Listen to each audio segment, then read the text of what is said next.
The smell hits you first, stale tobacco and old newsprint as you step inside the news depot. Old Gus hawks the usual papers and magazines, but my business was with the real stuff hidden behind the cigarette packs. The truth. And Gus was a guy in the know. "You came looking for trouble, didn't you, Jack?" Gus rasped, leaning over the counter. Free piece of advice. If you ever meet a dame in dark glasses with a red purse, run. Don't walk away. Run. Now get the hell out of here. I went out the door with cynical laugh. A red purse, a femme fatale. The old man's warning was a breadcrumb, and I figured I'd follow it. I headed to the diner for lunch. The air was thick with coffee and burnt toast. I was nursing a cup when the bell above the door jingled and a shadow caught my eye. She walked in, shaking water from her coat like a stray pooch. In her hand, a loud splash of color against the drab morning, was a red purse. A cold knot tightened in my gut as Gus's words roared back. She slid into the booth across from me without a word, pushed a small, damp piece of paper across the table, and was gone, swallowed by the rain. I unfolded the paper. In jagged, hurried letters, a single phrase was scrawled.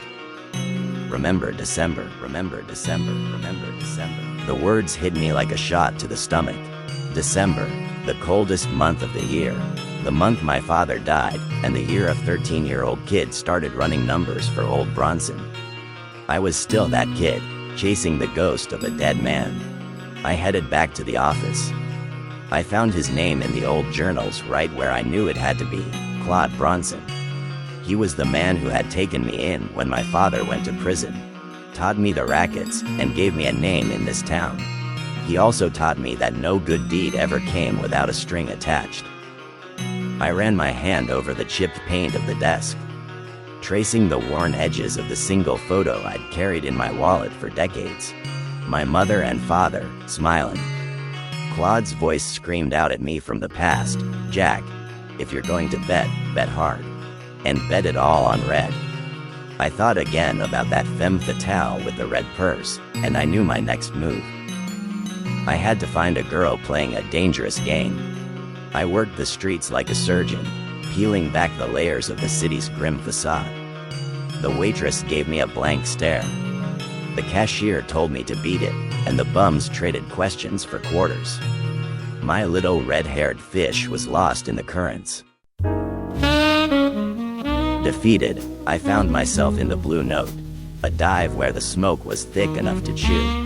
I ordered a whiskey, letting the sad wail of a saxophone wash over me. And then I saw her. She was on stage under a single yellow spotlight, singing in the same low, melodic hum I'd heard in the diner. This was her, the girl with the red purse. I watched through 3 sets and a dozen whiskeys until the place was empty. She came out from behind the stage, and when our eyes met, her smile vanished. "You've been looking for me," she said. "I have," I replied. "What's this all about?" Fear flickered in her eyes. "You're a fool, Jack Hammer. A stupid fool. I'm engaged to Rocco Rossini. And you have no idea what that means." My blood ran cold. Rocco Rossini. He was the grandson of the old man that my old partner Frank Vance and I had put away for fraud a few decades ago. "He's been waiting," she whispered. "He knows what you and Vance did to his grandfather. He's been waiting for you to get close to me. Rocco isn't a man you play with. He's a man who breaks you." She left me there, and I had a new target on my back. The case wasn't just a case anymore. It was a debt coming due with interest. The whiskey sat there, a cold reminder of the target on my back. My rules said you face the music, but you don't do it alone. I needed a bigger fish, and one name kept coming back, my uncle Frank Hammer. He knew every rat and cop in this city and had built his own empire out of the scraps. I took a cab into Old Town, the rundown slum I grew up in. I walked up the cracked steps of his brownstone and found him sitting in a worn armchair surrounded by ghosts of cigar smoke.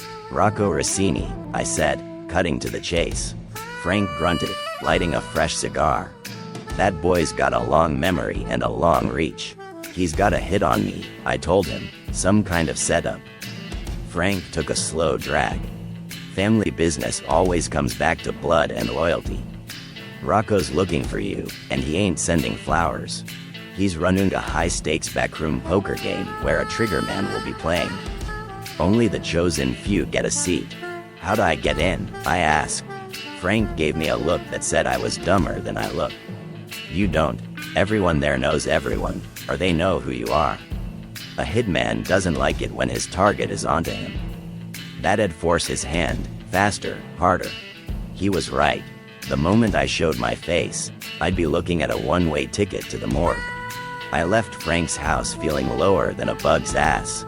A dead man walking with no other moves to make. I stepped back onto the pavement, the target on my back heavier than ever. I took a cab straight to Jamie Dimon's usual haunt, an upscale card room downtown. We had been tight since I saved his hands from the mob after he caught them rigging a game. I found him at a back table, stacking chips with effortless precision. I slid into the chair opposite him and cut right to the chase, laying out the intel Uncle Frank had delivered. Rocco, the hit, the backroom poker game, and the unnamed triggerman.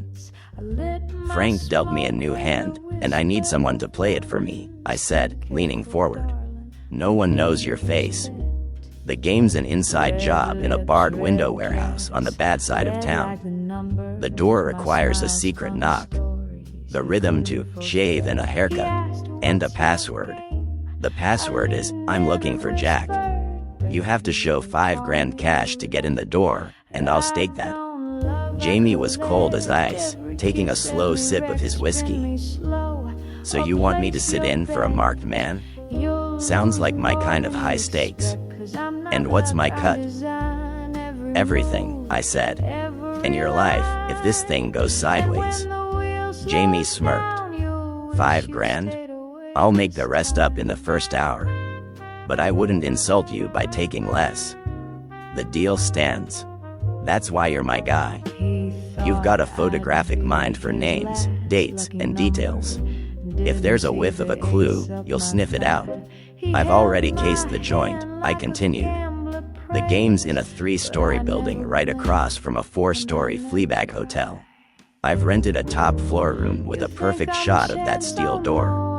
It's a war room with cameras and telescopic lenses. My eyes on the street, your mind on the table. Jamie smiled.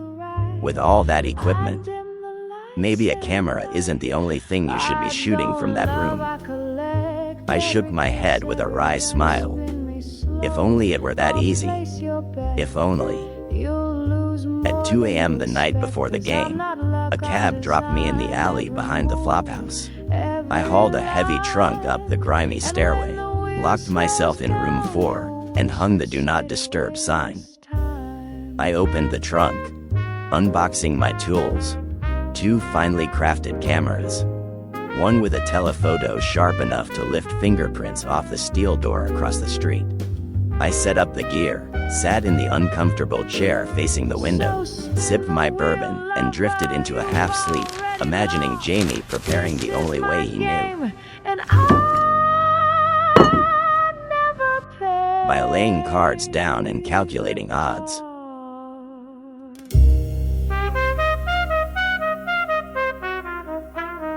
The next day dragged like the watch was running backward. At 5 o'clock, the street traffic roared, and I began fine-tuning the lenses. 10 p.m. was game time. I was ready. I'm Jamie Dimon, and this game is mine. The cold bit at my neck as I approached the steel plate door in that grimy canyon of brick and shadow. I knocked the rhythm, tap tap tap tap tap, pause, tap tap. The sliding peephole shot back, revealing yellowed, cold eyes. What's the word? Slick, a voice growled. I'm looking for Jack, I said low and steady. The bolt slid back, and a mountain of a man ushered me inside. The room hid me with the thick, gray soup of stale whiskey, cheap cigars, and the coppery tang of greed. 7 men sat around a heavy oak table under a single low-hanging lamp. I took my seat and immediately began drinking in their tells, categorizing them by number. Number 8, a slick-haired weasel running his thumb over a gold pinky ring. A poser. Number 5, bloodshot eyes and a twitch. In a bottle. Number 4, just old. 3 up on my left. He could barely lift his glass. Number 6, shaking from the game. A loser. Number 2, a sharp like me. That left 3 and 7. Me at 6. A bald rat who smelled of death at 9. And a dark, curly-haired guy at 3 sitting directly across from each other. The bald rat at 9 was dangerous, but number 3 was the real concern. The moment I walked in, his eyeballs rattled around in their sockets. Panic, dread, and anger flashed across his face. I calculated the seconds until the explosion of recognition. 5, 4, 3, 2, Jack Hammer. I saw you with Jack Hammer. He roared. I didn't wait.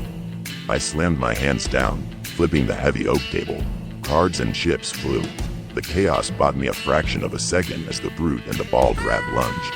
I scrambled past the chairs and put my shoulder into a wooden door leading to a dark hallway. Using the mental map I'd drawn, I took the steps 2 at a time, spilling out onto the cold sidewalk.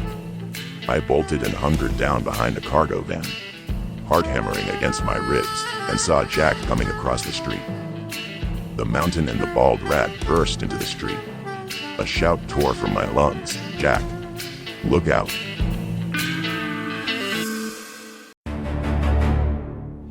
From my perch in the wardroom, my telephoto lens captured the flying chips and the flip table. The gig was up. I hit the rickety elevator, rode it down, and kicked open the flophouse door just in time to see Jamie leap behind the cargo van. Jack, look out, he screamed. On the street stood Rocco and the bald rat.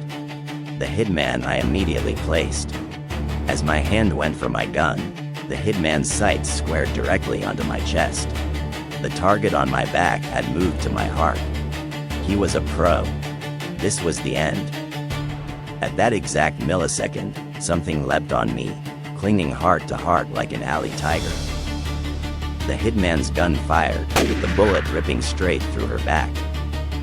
As I slowly lowered her to the ground, I saw the loud splash of color, the red purse.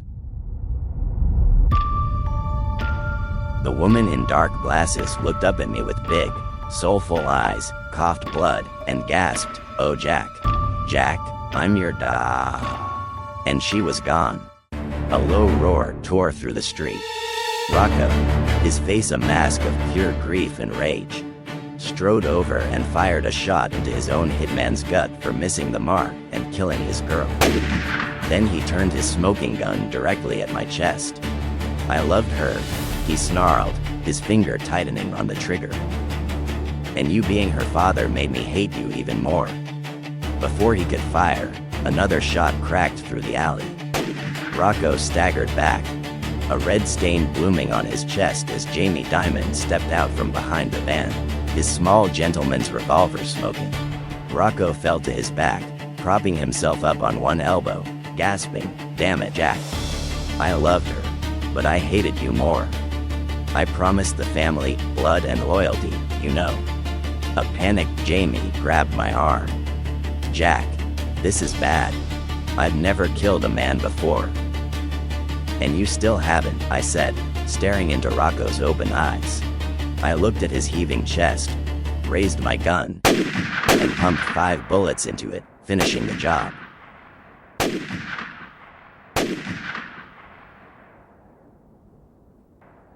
The roar of the gunshots faded to silence. I walked away from Rocco and knelt beside the girl, holding her cold hand. The red purse lay there, a cruel joke of a warning I should have heeded. I wasn't a cynical detective. I was just a father holding the hand of a daughter I'd known for all of 5 seconds. "Jack, we gotta go," Jamie panicked, checking the alley corners. The other players ran. "They won't talk. The street'll be a tomb by the time the cops get here." "I can't leave her," I rasped. Jamie laid a hand on my shoulder, his eyes showing a grim understanding. Jack. Her family will take care of her. They'll take her home. The distant wail of a siren began to grow. A final, cruel buzzer. I bent down and pressed the first and last kiss I would ever give her to her cold forehead. We turned our backs, fading into the labyrinth of alleys as the sirens chased us into the night. We moved through the wet neon streets like ghosts, jumping at every shadow. The phantom weight of the dead man followed us, and the cold rain couldn't wash it away. Jack ushered me through a door into a dim table in the back of an anonymous bar. A sanctuary. He brought back a bottle and filled my glass to the rim, filling it again the second I downed it. "You'll be all right," Jack said, trying to offer absolution. "You only did what you had to do." "I pulled the plug," I muttered. Jack tried to take my sins as his own, but I knew Rocco's fate was sealed the moment my lucky shot scraped his black heart. "I killed him, and I'll carry that stone for the rest of my life, but I'll never tell Jack that."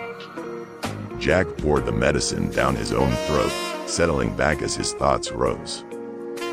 He thought of the angel in the street.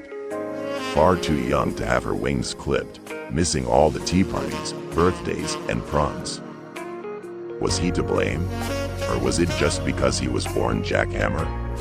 Whoever he was, change had come. He went to the payphone, called a cab, and we left the bar. Jack assured me on the ride home that he had made the kill shot. And I let him believe I believed it, but we both knew the truth. I got out at my house and we said goodnight. The cabbie tipped his hat as I stepped out onto the concrete in front of my office. Inside, the stale air felt like a second skin. Old Jack died out on that street tonight along with the angel.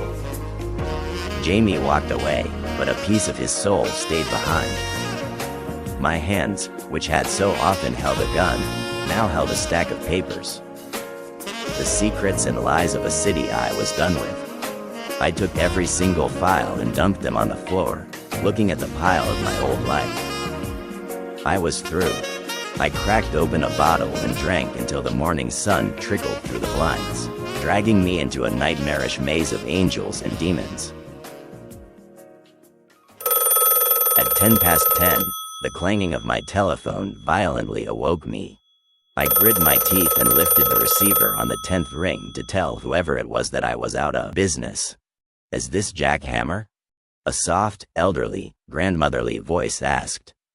The Jack Hammer who lived on the streets of Old Town? The words hit me like a slap from a ghost. Nobody knew that part of my life. "Yes, it is," I replied. "This is Irma Bennett from Old Town. Do you remember me?" Irma Bennett, the mother of Angela. My first true love from that summer when I was a 14-year-old gangster running numbers for Bronson. "Jack, can you meet with me? I have so much to tell you," she pleaded. "Could you please tell me what this is about?" I asked. "This water is much too deep to go into with sandals on. Today is Tuesday. I'll be arriving by train tomorrow. Could you meet me Thursday at my sister Allison's house in Old Town? This needs face-to-face." She hung up, leaving me holding a deadline, the past bleeding irreversibly back into the present.